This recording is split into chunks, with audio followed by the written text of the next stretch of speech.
Welcome to the All In podcast. We have Dre Baldwin on the show today. Dre, thank you so much for being here. Thank you for having me, Natalie. I'm excited for this conversation. Yeah, I'm excited too. And you're joining all the way from Miami. So at least we're in the same time zone here. But how's it going in Miami? I know the weather and everything must be vastly different from life up here in Canada for me. Yeah, it's beautiful. So for the last probably 30 days, it's been 88 degrees with a chance of showers every single day and humid. That's pretty much the weather here through July, August, and about half of September. So what is it like there? Yeah, humidity is super high. It makes training, pretty hard to get through, honestly. How has it been for you with training and through the humidity and the heat? Because I think people who haven't ever experienced the humidity of like the East Coast, they don't understand that.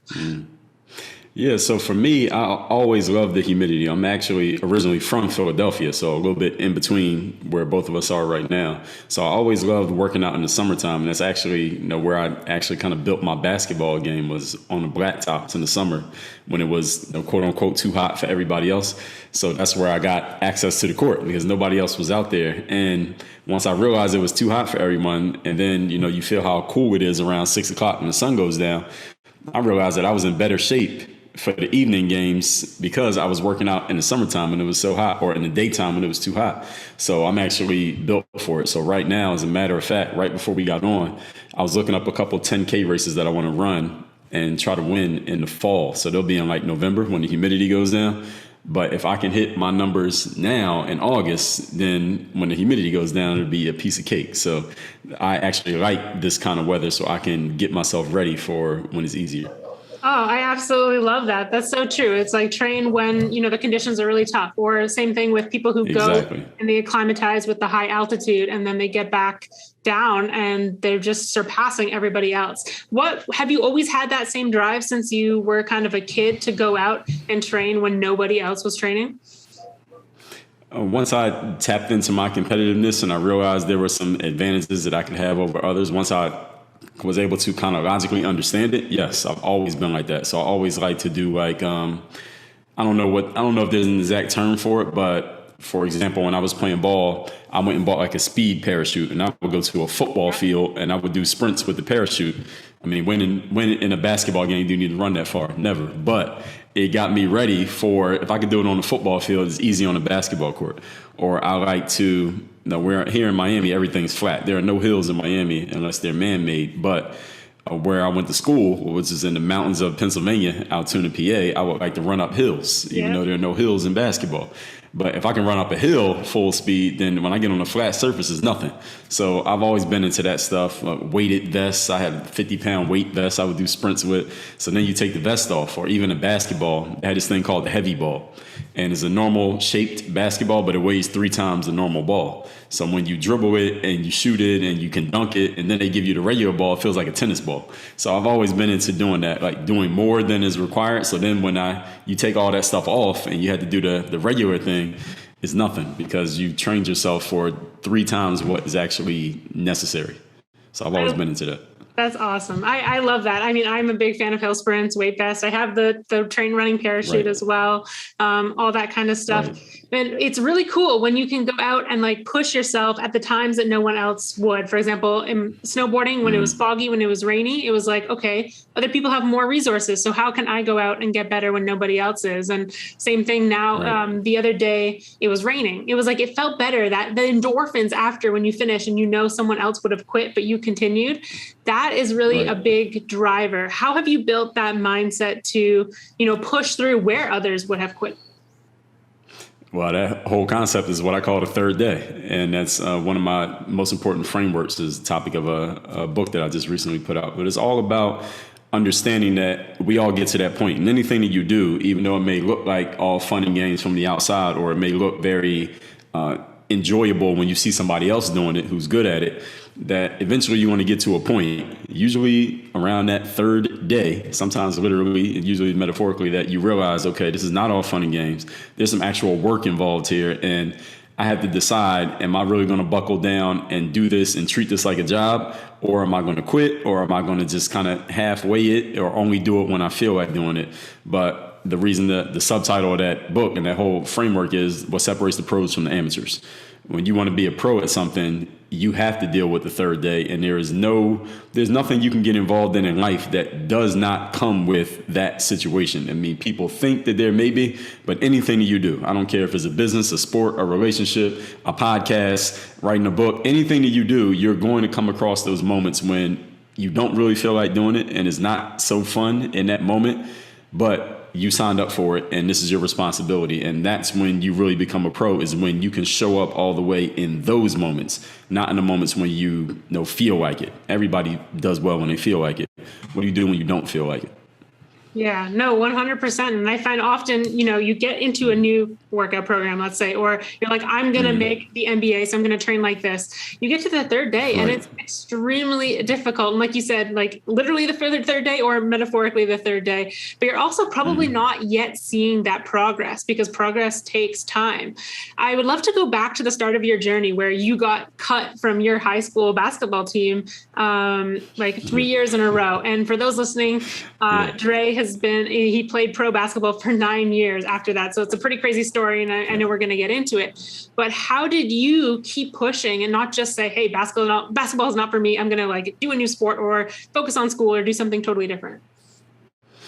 Well, okay. Well, I'll tell you, I started playing when I was around 14. I was always into sports. So I played a little bit of football, American football. I never got into like actual tackling part of it because my family couldn't afford football equipment. So I never really played football. Then I played baseball for a while. Wasn't really good at baseball. I mean, I tried, but I eventually got to the point I realized I'm not really good at hitting, throwing, fielding or catching. So I should probably find something else to do.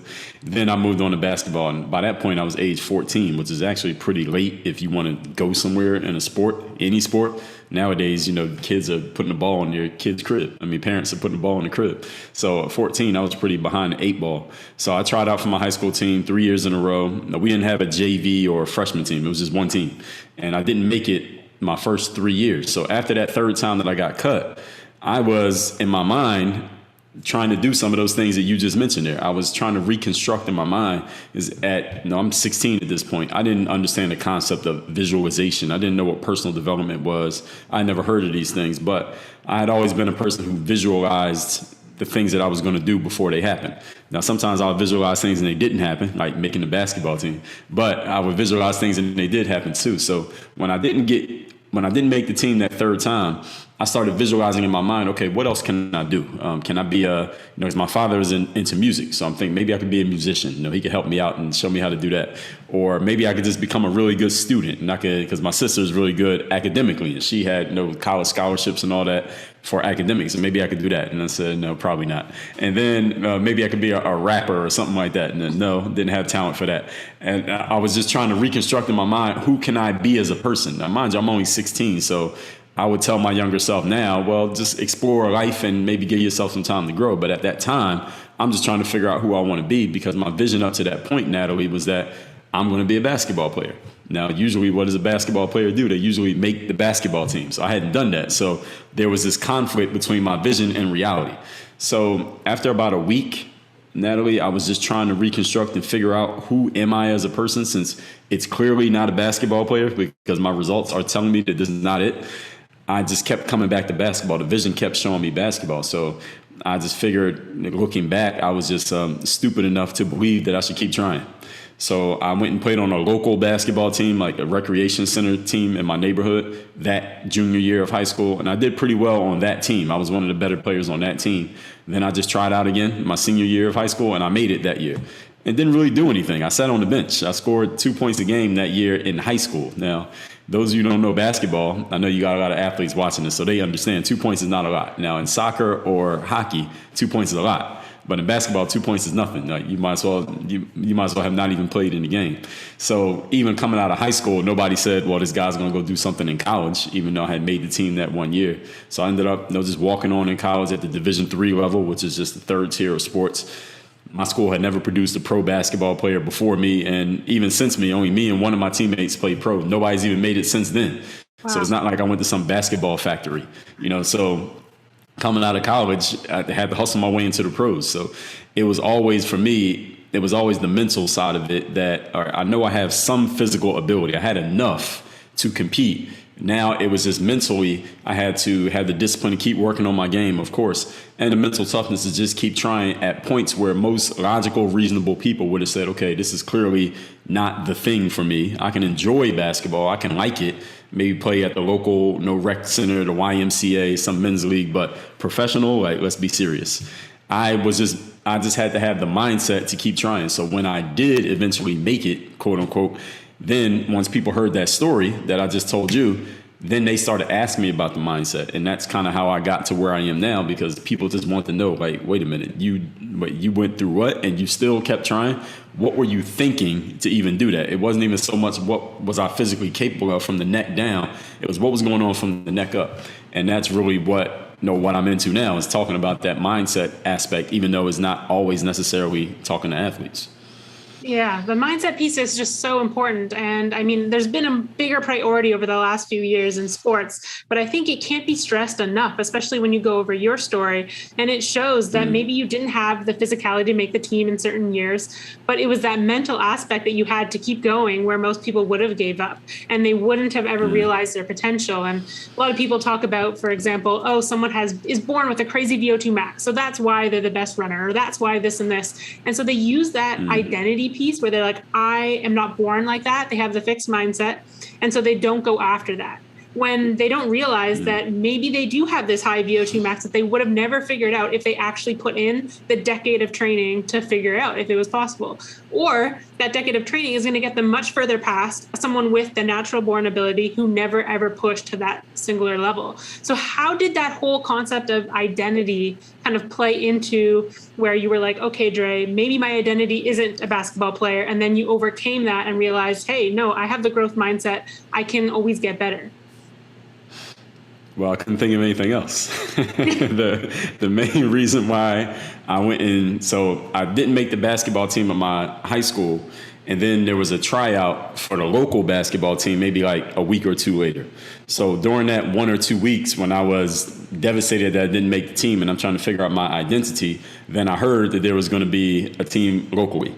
And I couldn't figure out what else I could do with myself, because I wanted to really just focus on, I was going to go to school, and then my discretionary time was going to be that other thing, whatever it's going to be.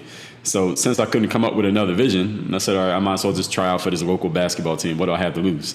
So then I went and played on that team. And once I started having some success on that team, it started to rebuild my confidence that maybe I can make the team. And then the coaches, the local coaches, because they knew me. I mean, I go to the playground all the time to play ball. And they're like, Dre, they saw me playing well on the local team. They're like, well, why didn't you make your high school team? And I'm like, man, I just didn't make it. They're like, well, you should be on the team. They weren't saying it like your mom would say it, like just telling you something to gas you up. They were saying it like you clearly can play. You should be on the basketball team. So this started to build up my confidence a little bit more. And so then at the end of my season playing for that local team, I had the confidence that I could play. I just needed to be able to show it in that one day, because the thing with basketball tryouts is one day. You practice all year, all summer, and get yourself all hyped up. Basketball tryouts, you get, it's about an hour. You got about 1 hour to impress one person after a whole year of practicing, and every boy in the school is trying out for the basketball team. Because where I'm from, anybody who's from that area, Baltimore, New Jersey, New York, Philly, DC, every young man thinks he can play basketball. They can't all play, but they all think they can play.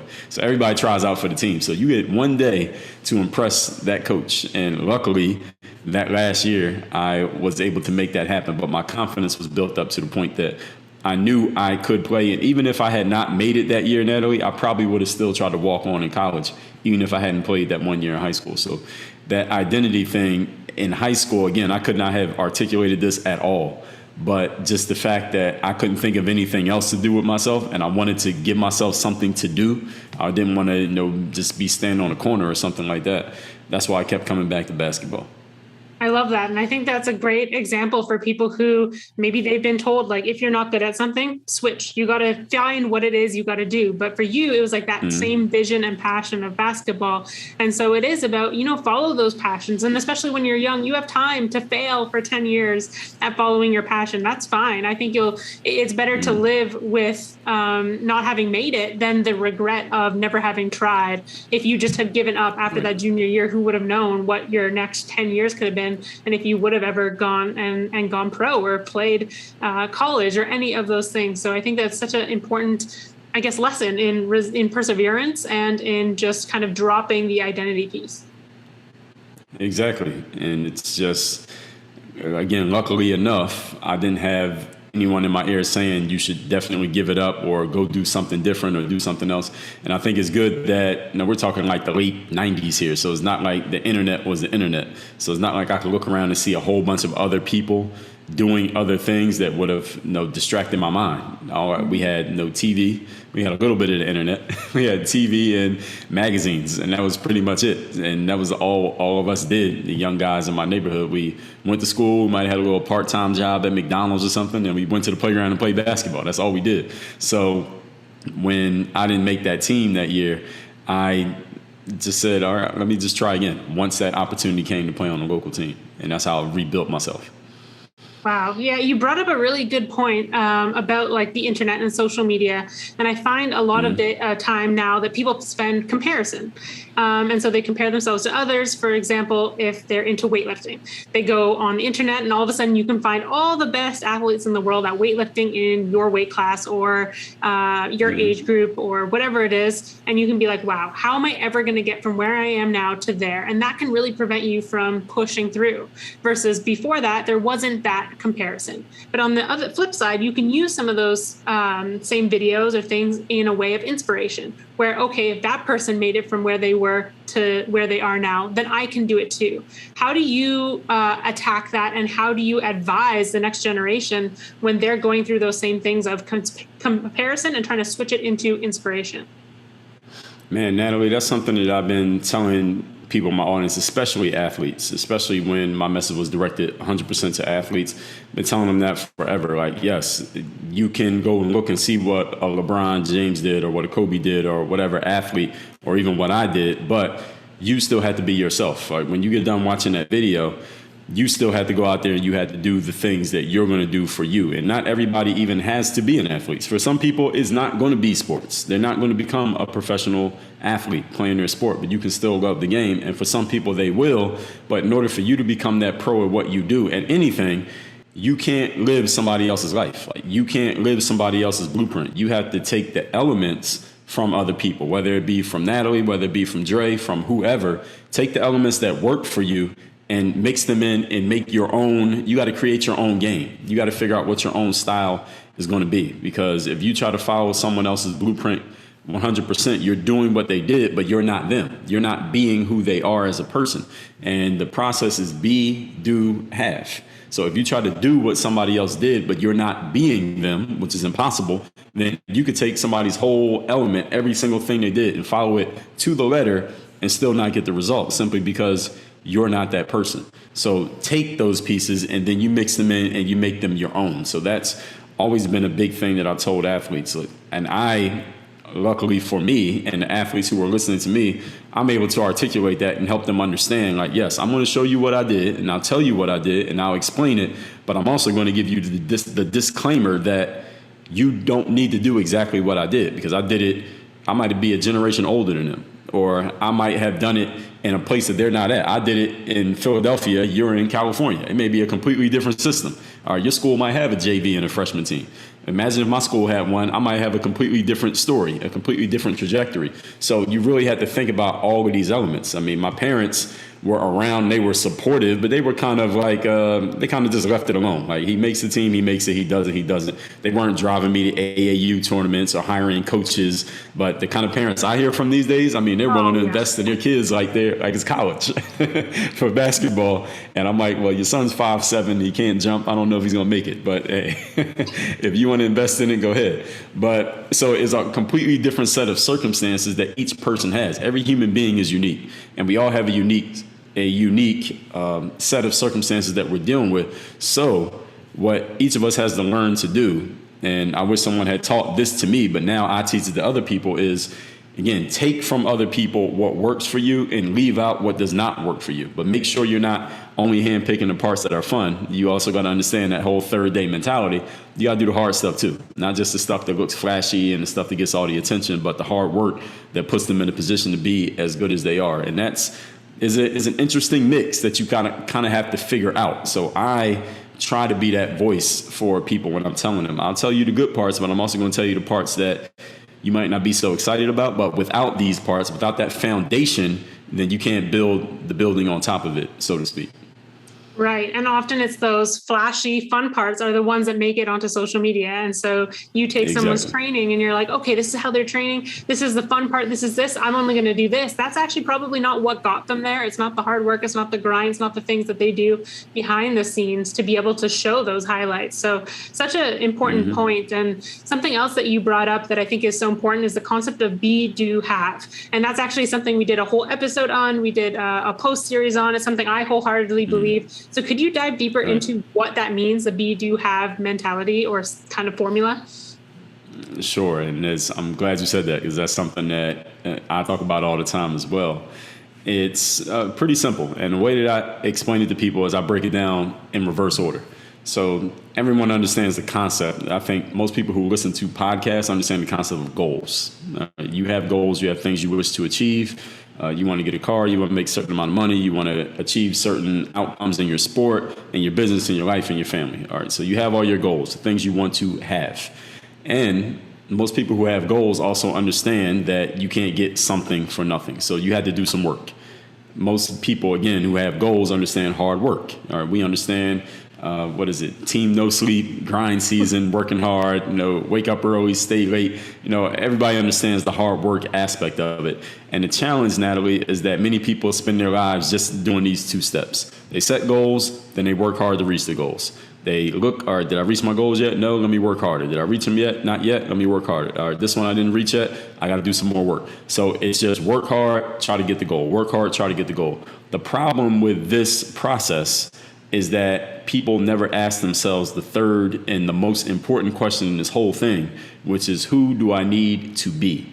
What type of person do I need to be while I'm doing the hard work so that I can reach the outcome? So for example, let's just take someone who they have their goals laid out and they understand, okay, I need to do all this work to reach my goals. Those are not bad things. You're not doing anything wrong.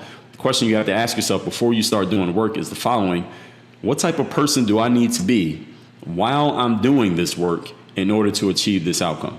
Because the thing is, for everyone, if you already were that person, you would already be doing the things and you would already have the outcome. So since you don't have this outcome yet, because they are goals, meaning you haven't reached them yet, that means there's some type of person you have not yet become. When you become that person, and the way you become someone is just by the way that you think. What you see when you look in the mirror, the way you are conducting yourself, your posture, your actual tangible posture, and also your mental posture. When that changes, you can take the exact same action steps, meaning do the exact same things you were doing yesterday. You're going to get a completely different result. Why? Because you changed your energy. And anyone can think of an example just from your own life. Let's say you were trying something, you were working on something, it wasn't working.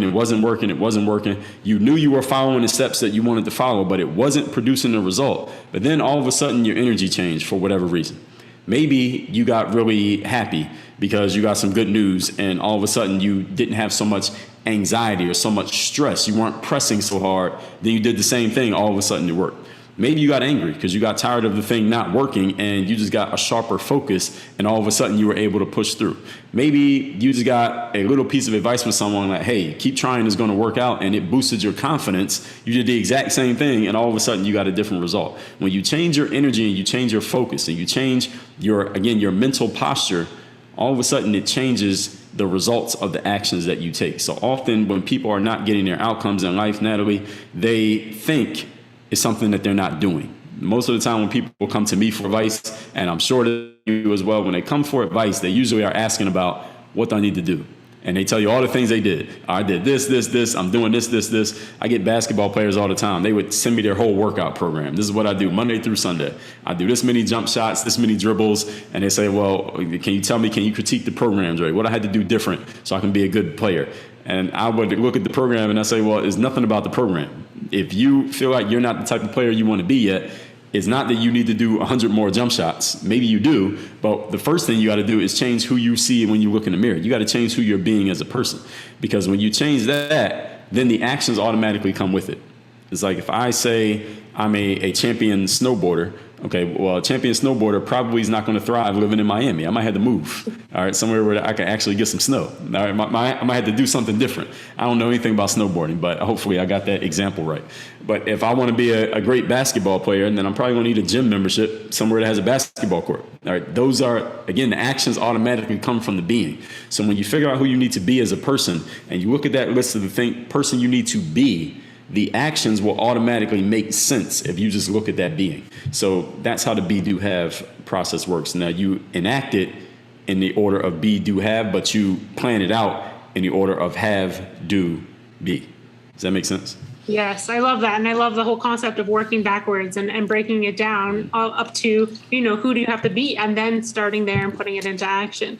I think it's so important from, a performance standpoint, but I also think it's so important from like a mental health standpoint, because often people think, okay, if I do these actions that someone else did to have these things that I want because I saw they have it, make this much money or become pro at this or whatever it is, then they think that they're going to become someone, like become a happier person, become the person who deserves that, right? And then there's that gap. They think that they're never enough, or that until they have that thing, that's going to switch the being. But then that thing is always a moving target because it doesn't work that way. You have to be first. Otherwise, those things that you have it's going to be inconsistent. How can you hold on to them if you're not that person first? Or how can you consistently do those actions if you're not that person first? So I think it just is such an important concept. And I'm so glad that you spoke about it and explained it in length, because I want everyone listening to take that into heart, because we see a lot in this world where we compare to our neighbors and say, we just want to have their amount of money or be able to spend all our day training like they do or whatever it is. And if we just start there with the having and not the actual being, we skip all these possibilities of who we could be, because I think we look at the things that they have, but we realize that may not be actual end goal. Maybe your goal is freedom, but someone looks and they say, well, I think I need to have $1 million to be free. And then they work the whole life, realize they spent no time with their kids, and now they have $1 million and they're on their deathbed and they never actually achieved that goal. But it was because they were just chasing the have, thinking it was going to lead to the actual main goal. Right. And the thing is, when it comes to the have, that be, do, and have is like, I don't know if you ever read articles or seen stories about people who win the lottery and then they end up more broke than they were before they won the lottery. Yeah. They went straight to the having part. They didn't do anything. Well, they bought a lottery ticket. They didn't do the work to get that money, and they never became the type of person who could be a good steward of that money. So even though they had all the thing that apparently everybody wants, they couldn't hold on to it because they had not yet become the type of person who was worthy of having that thing. So this is what happens with people when they're handed something that they didn't earn, is that they usually end up blowing it because they didn't earn it. They didn't do the work. So they didn't build themselves up to be that type of person, and they didn't do the work to earn it. So they end up being separated from the thing that they were handed. So this is why, whenever people would talk about, when I was a kid, people talk about the value of hard work. You kids got to understand the value of hard work. Nobody explained it the way that we're talking about it right now, but that's what they meant. Now we're filling in the gap, is that you need to become the person in the process of doing the work, so that when you do get the outcome, you are worthy of that outcome. You're worthy of that result, so that you can hold on to it. It's just like, getting around the right types of people and building relationships. I could throw you in a room with a bunch of really high level individuals, but if you have not yet become one yourself, you're not going to stay in that room for too long. All right, they're going to want you out of the room, because what can you add to the conversation? So all of that is part of it. You have to do the becoming first, because if you go straight to the having, you won't stay there. It'll only be temporary, and then you'll feel worse because you know what it feels like, but you couldn't keep it. I love the lottery example. It's such a good example. And it happens. I don't know what the stat is, but I feel like it's a majority of people who win the lottery actually end up worse off after winning it, both like mentally and financially losing it, because they don't understand how to hold on. So I want to go back to something that you mentioned, and I think it relates to this concept as well, which is just the whole topic of confidence and building our confidence. And you talked about how growing up you had coaches who they didn't knock your confidence. They didn't say, okay, you're never going to make it. They did tell you that you could, make it to the high school team in the high school level, and that you did deserve to play there. How important was having those external people validating that? And how can somebody who isn't confident become more confident so that they feel worthy of those things that they're working towards? Great question. So I got to tell you the whole story. Some of those same coaches a few years earlier weren't so validating. It wasn't that they were so much saying, well, you'll never make it in basketball. They weren't saying that. But I had coaches who, when I was 17, 18, and I was doing well, and they would say, Dre, you should be on the team. When I was 15, 16 and not doing so well, they were saying, well, Dre, I heard you used to play baseball. Maybe you'll be better at that. They're the same person. But once they saw that I had the results, then they started to come around, which leads to my answer to your question that, first of all, people got to understand what confidence is. Confidence is a belief in your ability to do something. And confidence is a self-fulfilling prophecy, meaning if you do not have confidence, then you will come up with more reasons to not have confidence. And if you have it, you will come up with more reasons to have it. Now, how confidence is built, or my framework around confidence is what I call the super you. It's about unlocking and living with your highest level of confidence. And sometimes people conflate, when I explain the super you, they conflate it with fake it till you make it. But I do not believe in fake it till you make it. I personally don't believe in it. It's a story that I like to tell as a basketball player. He was on his high school team, and one day the coach says, I'm going to assign each of you players to pretend to be one of your teammates today. So he went down the line, and there's only 12 guys in the gym. So he tells each player, you're going to be him, you be him, you be him. He's just assigning each player to be one of his teammates because they all know each other. So the coach says, whatever the person you're supposed to be, whatever they do well all the time, today you do that. Whatever they do good, you do it. And whatever they do poorly, whatever mistakes they always make, you make those mistakes. Because I want each of you to notice through your own teammates, they're going to show you who you are. So you don't think it's just me as a coach hating on you, or I'm always talking down on you. Let your own teammates show you who you are as a person, as a player rather, so that you know it's not just coming from me. So as he's going down the line and assigning this, the guy who told me the story, his kid, his name was Tucker. He got assigned to be the best player on the team, this guy named Mike. Now, Tucker, the storyteller, is like the 10th best player on the team. He's a mediocre player on his best day. But his assignment is he has to be the best player on the team all day in practice today. So what I usually ask the audience, Natalie, I'll ask you, how do you think Tucker played in practice that day, given this assignment? I mean, hopefully at his best. Yeah, so I usually ask the audience and see what people vote. And it's usually pretty split. But the answer is he played better that day than he had ever played in his life. Like, he was playing out of his mind. He's doing all kinds of fancy moves. He's taking and making shots that he never even tries. And his teammates are looking at him slack-jawed like, where is this coming from? Because he had never done this before. And what he had tapped into, that's what I call the super you. And when I explain it, people say, okay, well, Dre, what he did was kind of like fake it till you make it. He was pretending to be the best player on the team, and he did well. And I say, well, not exactly, because when he was doing those moves and shooting the ball and it was going in the basket, he wasn't faking the move. He didn't pretend that the ball went in the basket. It actually happened. So what he was actually doing was becoming it. And there's a huge difference between faking something and becoming something, because when you're faking, it's kind of like, the story of Cinderella, that she gets the beautiful ball gown and goes out with the prince. But when the clock strikes 12, she goes back to wearing rags again. That's what happens when you fake it till you make it. That is temporary. Eventually it ends, and you have to go back to who you were. When you become it, you have elevated yourself to a whole new level, and you can stay at that level for as long as you want, as long as you can maintain that mentality. And this is why it's so important for all of us when anyone talks about writing down your goals and writing down what you need to do, writing down what type of person you need to become. And I've written books on this subject and done a lot of content on this subject, is making sure that you're looking at that stuff on a consistent basis, because it keeps your mind on track, focused on, this is the type of person that I am. Not that I'm going to be, but that I am right now in the present moment. And when you tell yourself that you are a different type of person, your posture changes, your energy changes, the way you walk and talk changes, the things that you accept and don't accept, they change. And this is an immediate change. This is not, you need 6 months to work on it. This is something you can change right now in the moment. So, and it changes your state, and you can stay in that state for as long as you want. So when it comes to confidence, you can step into a confident state at any moment that you want to. And when you do that, your actions are going to change. And then in turn, your results are going to change. So when it comes to confidence, I forgot even what your question was, Natalie. I don't want to make sure I'm not going too far here. No, this is perfect. It's all, I'm just asked you about confidence, the importance of it, and how you were able to overcome going from, or how you can advise others to go from not being confident into the confident state.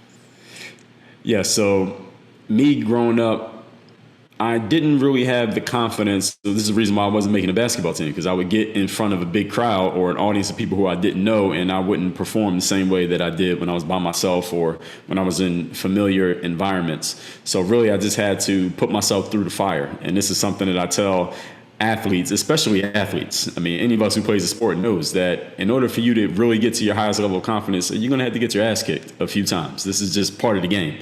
You have to go through that. There are very few exceptions. Maybe you got some wrestlers or boxers who never lose their entire career. But if you're playing a sport like basketball, baseball, football, you're going to lose. You're going to get beat. You're going to get embarrassed, crossed over, dunked on, struck out, whatever can happen to you in your sport is going to happen to you. And you have to go through that and then wake up and realize, okay, it wasn't that bad. I made it through it.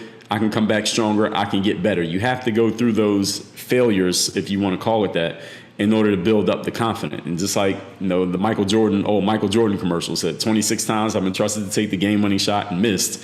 But because I've gone through those failures, that's the reason why I'm successful. I do not fear going through the failure. And that's what the confidence is about. Confidence is not necessarily the absence of fear. The thing that I like to tell people confidence is, it's you giving yourself permission to no longer conform to be who you've always been. And that's what that kid did in that story I told you about high school. He didn't need to conform to being the person that he thought everyone else expected him to be. He said, I'm going to step into this brand new being, and everybody's going to be looking at me crazy because they don't expect this from me, and I'm going to do it anyway. And that's really what confidence is about, is stepping into the being that you want to be, not worrying about what other people think of you, other people's opinion of you, and conforming to what they want you to be, but being who you want to be as a person. And when you do that, you're going to get funny looks. People are going to make comments because most people are not willing to do that. Most people don't even understand the concept, let alone would they do it, even if they did understand it. So when you do it, they're going to look at you strange. But the question is, okay, well, do you want to be like everybody else, or do you want to be like yourself? So we can go on and on talking about confidence. But when I built mine, just working on my game, of course, I had to actually have some skill. We can't leave that out. You do actually have to have the ability to do the thing.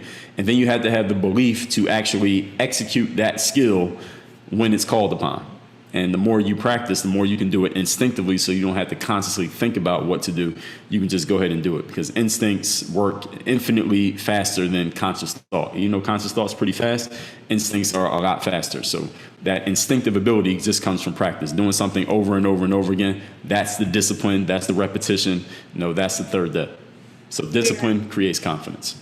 Right. And it's that, having that experience and knowing that you've put in the work. Especially athletes get super nervous before a big event or a big game. But if they know that they put in the work, then it's like, okay, well, I can be confident that I deserve to be here, and let the cards fall as they may, and accept the failure, because you put in the work. And so if you miss the shot, hey, you missed the shot, but you put in the work to make sure that you can hit most of those shots, and you're going to keep going after it.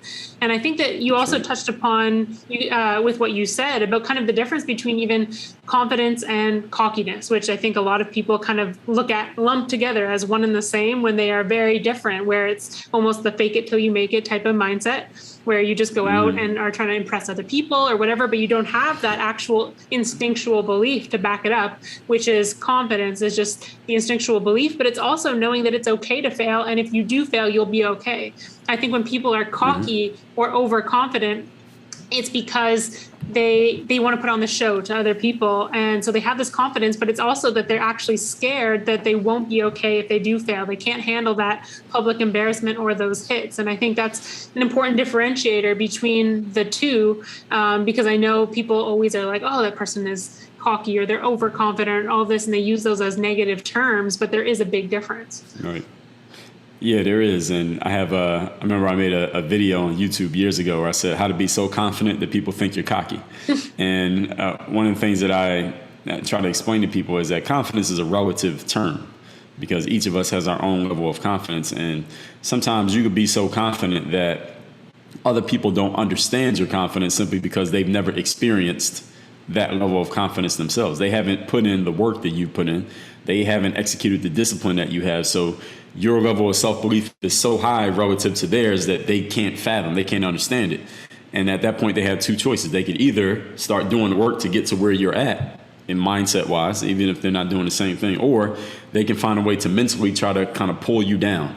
And the way that in our society that we pull people down is that we just put negative labels on them. It's not that we actually pull them down from their ability, is that we put a negative label on them. So yes, this person seems to be more confident than me. Oh, that's just because they're cocky. It's just because they're an asshole. It's just because they're conceited. It's just because they think they're better than everybody.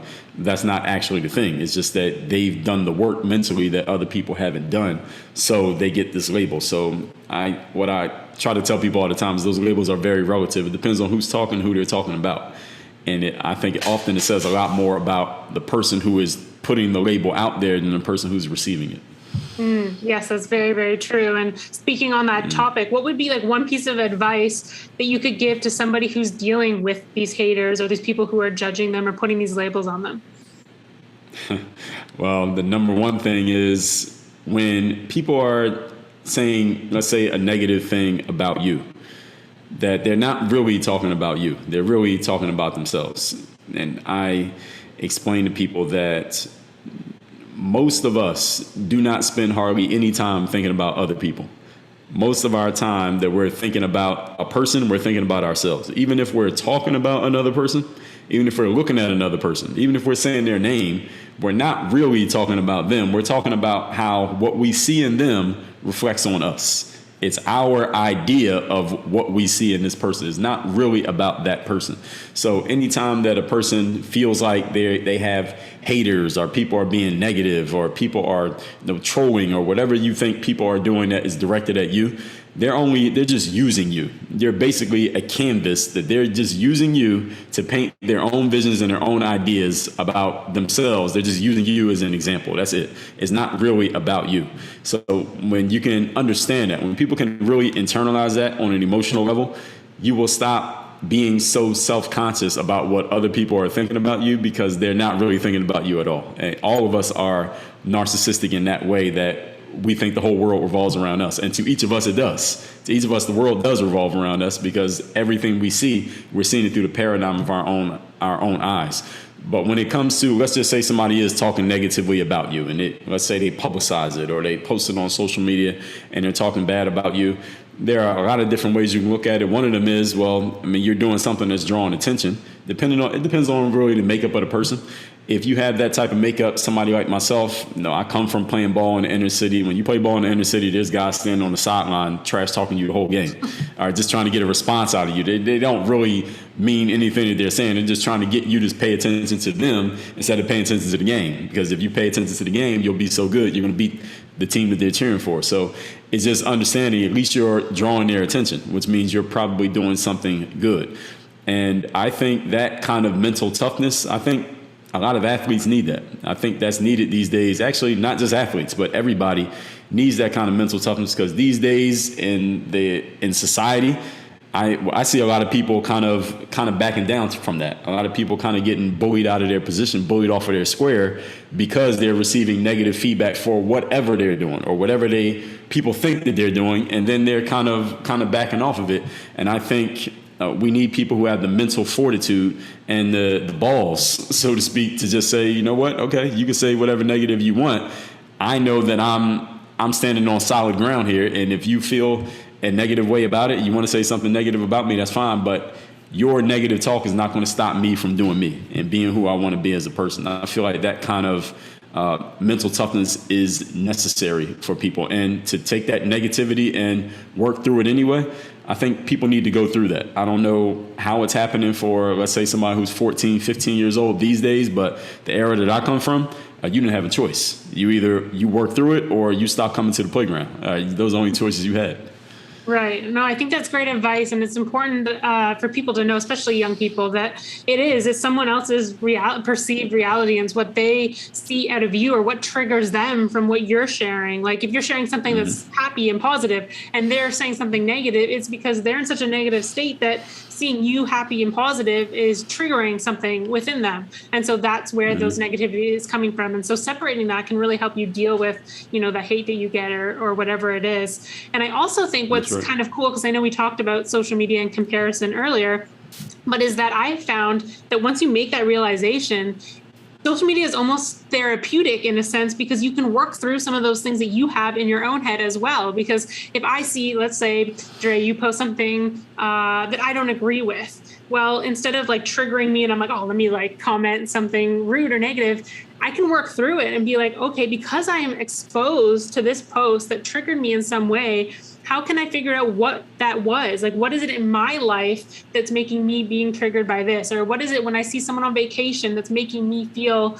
like I have fear of missing out or whatever it is? It actually can make us confront some of these things within us when we're in the mindset to be able to have that feedback and go through that process. Yeah, that's true. And what I like to tell people is, I like to tell people that I am a hater. I'm a hater in a positive way. So meaning, let's say if me and you were playing the same sport, or let's say we were competing and trying to go after a similar goal and you do better than me. All right, you get the gold medal, I get the silver medal, or you go win some event that I was in, but I finished in 10th place. And I see that, I'm hating on you. I'm looking at you like, damn, she got it over me. Now I can look at that as a negative and start saying negative things or thinking negative things about you. Or I can say, damn, she's doing better than me. I need to go work on my game. Let me get off this Instagram and go to the gym so that I can get in first place next time. And whatever she did, I'm gonna do better than that. So you can use that hate or that envy, that jealousy. You can use that in a way to actually drive you. It's just, you just have to have it set up in your mind that it's okay to recognize. Because I'm the type of person, I'll recognize that. Because nowadays nobody wants to say that, right? Nobody wants to admit that they're hating. Nobody wants to admit that they're jealous or envious of another person. Listen, I see people do things and I'm like, damn, like they're doing better than me. I need to do better. Now, I use that as fuel for myself to go and get better and maybe even outdo them, because I'm just a competitive person. I look at everything as a competition, but that's just the way that I'm wired. So every person needs to kind of understand that about themselves. If you're that competitive type of person, use that envy, use that jealousy to push you to go outdo the person who just outdid you. And they may never even know that you're using them. They might not even know you exist, but you can still use them in a positive way. It's just, you have to be in touch with who you are as a person and be honest about it, at least with the person that you see in the mirror. You don't have to tell the whole world, just be honest about it with yourself. So important. And I think that's why it's important what you brought up about that everything is just the reflection of yourself. And right. So we can use that to our own benefit when we realize, oh, wow, I'm seeing myself in a different light because of this post or because of my interaction with this person or this loss or this win or whatever it is.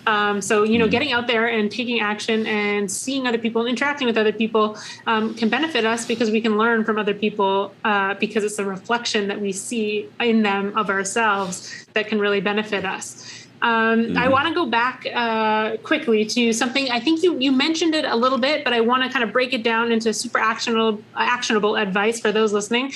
What is one exercise or like something that someone could do like right now, maybe it's journaling or something, to improve their confidence? That's a really good question. The first thing that someone can do to improve their confidence right now is ask yourself, first of all, look at your goals, assuming that you have them. Where do you want to be, let's just say 5 years from now, and whatever you're working on. If it's a certain amount of money, kind of car you want to drive, you want to have a family, you want to get to a certain position in your business, it's your company, you want to get your business to a certain level of revenue, whatever it is, where do you want to be 5 years from now? Then ask yourself, in order for me to be there and achieve that outcome, to make that much money, to drive that car, what type of person do I need to be? Compared to who I am right now in this moment, what type of person do I need to be? If you're making 100,000 right now and you want to make $1 million, what type of person do you need to be? What needs to change about who you are as an individual? All right, if right now you're ranked number 20 in the country, but you want to be ranked in the top 5, what needs to change about who you are as a person between now and a year from now, or now and 6 months from now? And come up with some answers to that question. Write down your answers, who you need to be, not things you need to do, not action steps, but who you need to be as a person. I'm talking about things that you can control just with this person right here in between your ears. What needs to change? Most people have usually never even asked themselves that question. The question has never even occurred to them. So when you ask yourself this question, you might need to sit with it for a little bit, but sit with it. Turn the music off, turn the internet off, don't talk to anybody, don't smoke or drink anything, and really sit with that question and marinate on it until you start coming up with answers. Who do I need to be? How do you need to walk? How you need to talk? How you need to carry yourself? What does your energy need to be? How does your discipline need to be? Who do you want to see when you look in the mirror? How do you want people to feel about you when you walk into a room, when you walk out of a room, when you walk past and don't even speak to them? What do you want people? What impression do you want people to get of you as a person? And when you come up with answers, write down all of your answers. These are all being things, meaning thoughts, energy, just your internal state, your posture, no action, no actual tangible actions. And when you write down all those answers, then compare who you are right now to what you wrote down.